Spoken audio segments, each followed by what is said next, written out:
Taylor Guitars, new guitar, gold label. I'm calling this the gold ticket though, because I'm a Willy Wonka fan, and this makes me happy, like I just opened up a cool candy bar. Now I'm holding the 814e gold label or golden ticket guitar. This one is in torrefied Sitka Spruce top and outstanding Koa back and sides. I can say this unabashedly, it might be the best sounding Koa guitar I've ever played. That's a double-edged sword. I don't always like Koa, but this one rings out not like normal Koa does. So let's talk about what this guitar is, why it came about, why you might need it, why you might not need it. It might be the guitar for you. It might be one that's just like, hey, that's pretty. It's not the thing I gotta have. I'm not gonna go into all the details. There's a lot of stuff going on here. There's website. You go to our website, you can read all the specs and stuff. I want to talk about what this guitar maybe means for you and for Taylor and for me and for folks that might want to buy this strange little toy. So let's get into the shape first. So it's the Grand Auditorium, you think, but it's like the Grand Auditorium that's been given a shot of steroids. It's like the Super Grand Auditorium, like Grand Auditorium Alpha. This is Captain America of the Grand Auditorium. It's bigger. Everything about it's a little bit bigger. It doesn't feel like a jumbo. You know, I played a lot of jumbos. It's just slightly enlarged.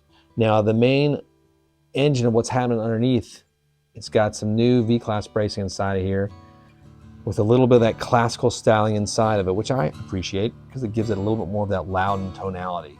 There's a bit richer of an overtone cycle, I think, than what standard goes with the V-class bracing. V-class is chasing perfect tuning, perfect intonation, perfect projection, sometimes at the loss of maybe like tons of overtones. This gives a little return to that with the butterfly and fanning of what happened inside of it. Now, that being said, there's also some other really strange things underneath here. You got the long tenon neck joint here. The neck is obviously pretty spectacular as far as breakthrough operations. This is not glued down. There's the ability to pop this neck off, fix it pretty rapidly and easily, slightly different than the original patented Taylor necks. So I do applaud that. It's the it's something that might be the saving grace for us self-help and self-home luthiers that want to do things ourselves. So I appreciate that a lot. Now let's get in the aesthetics slightly. I like to call this Andy Powers' arch top that he's not allowed to make because arch tops don't sell. So he put all the arch top goodies into this guitar that he could. Aesthetically, you've got a nod to the arch top history right down here in your beautiful, I like to call it like an Art Deco type of appointment on the pickguard. I like it. You come up here to the headstock with the two cuts here and without doing another cut here. Again, another nod to arch tops. This also nods back to banjos of yesteryear. If you'll notice, the logo is different as well. I dig it. You're either going to like it or you're not going to like it, and that's what's cool about it.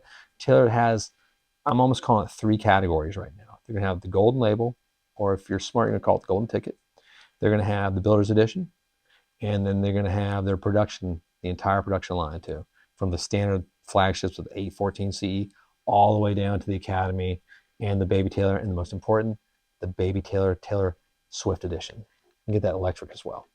Now, the thing I noticed most, let's talk about playing the guitar.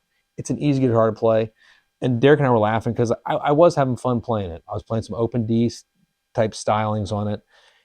It's a very rewarding and easy to operate guitar. I find it richer than some of the latest Taylor offerings, which I really appreciate there. There is a nod to something older with it. It sort of bridges that, the archtop world, but also those classic Taylor fanboys of that some of that R series, and also the 1990s Taylor's fanboys. Like I see everybody going out there trying to get all the 90s pieces. This is a new version of that. Now, price-wise, it's coming in about where I expected it to be. I think this piece right here is $47.99, so let's just call it $4,800. You can get in a sunburst top as well if you want to. Hand sprayed, obviously. It's another $200, so you're right there at $5,000. So this is not for the faint of heart. It comes with a fantastic custom case as well, which was the first thing I noticed because it's the first thing you see. And I was like, woo, what is that? I love it. It's a cool looking new case. But most importantly, it adds something different to the Taylor library here. Now, you might be noticing one more thing's missing. There's no volume knobs there. Nothing to point from. It is an electric guitar, but they've changed things on us. They put a little LR bags in there. I like that Andy and the team over there having a little fun with their electronics and not being, hey, ES2 or nothing. Take a hike, kid. You've got the opportunity to get a bags in here, which I think is one of the best electronic systems made or ever made. I'm a huge K&K fan as well. And they've offered this, and I think it's cool because if you want to change the electronics down the road or order one of these without electronics, you probably could do that too. But it doesn't have 3 holes in the top of your guitar. So you can mod it out as you go. Because I do think these are pretty spectacular looking pieces. Give another shot of that as well, because that's sort of, I guess, the money shot of things of these guitars. It's the part I never see as a player. I just get to hold it and play it. But it's a golden label, 814e, giant, sweet beast, with the new modified V-Class bracing. Let us know if this is something that sparks your fancy. Let us know what you think about it. Because everyone at Taylor's watching right now, and I think it's cool to see that they listen, we listen, and this might be a strange nod to the past as the future of Taylor guitars. Casino Guitars, Baxter Clement signing out. Enjoy.